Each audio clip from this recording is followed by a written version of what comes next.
अस्सलामुअलैकुम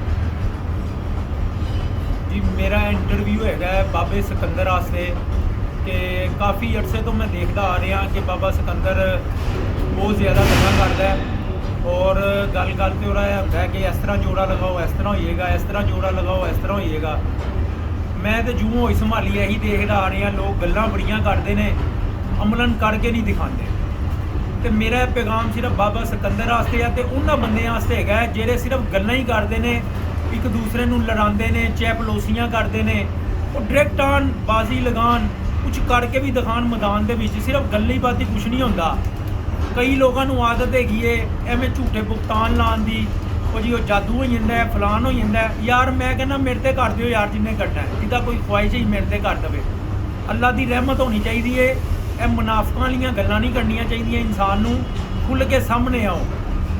ਬਾਬਾ ਸਿਕੰਦਰ ਜੀ, ਮੈਂ ਤੇ ਤੁਹਾਡੇ ਲਈ ਖਾਸ ਕਰਕੇ ਇਹ ਪੈਗਾਮ ਹੈ ਕਿ ਤੁਸੀਂ ਮੇਰੇ ਬੜੇ ਅੱਛੇ ਸ਼ੌਕੀਨ ਲੱਗਦੇ ਹੋ। ਮੇਰੇ ਕੋਲ ਆਓ, ਮੇਰੇ ਨਾਲ ਬੈਠੋ, ਆਪਣੇ ਘਰੋਂ ਮੇਰੇ ਨਾਲ ਬਾਜ਼ੀਆਂ ਲਗਾਓ ਤਾਂ ਕਿ ਮੈਂ ਵੀ ਇਹ ਚੀਜ਼ ਨੂੰ ਦੇਖਾਂ ਕਿ ਜੀ ਤੁਸੀਂ ਕਿੰਨੇ ਅੱਛੇ ਕਬੂਤਰ ਉਡਾ ਸਕਦੇ ਹੋ, ਕਿੰਨੀ ਅੱਛੀ ਤੁਹਾਡੀ ਪਰਫਾਰਮੈਂਸ ਹੈ। ਕਿਉਂਕਿ ਅੱਜ ਤੱਕ ਮੈਂ ਤੇ ਤੁਹਾਡਾ ਨਾਂ ਕੋਈ ਨਹੀਂ ਜੇ ਸੁਣਿਆ, ਬਸ ਇਹ टिकटॉक इंटरव्यू इन्होंने चीज़ों के ही मैं देखता आ रहा वहाँ सिर्फ।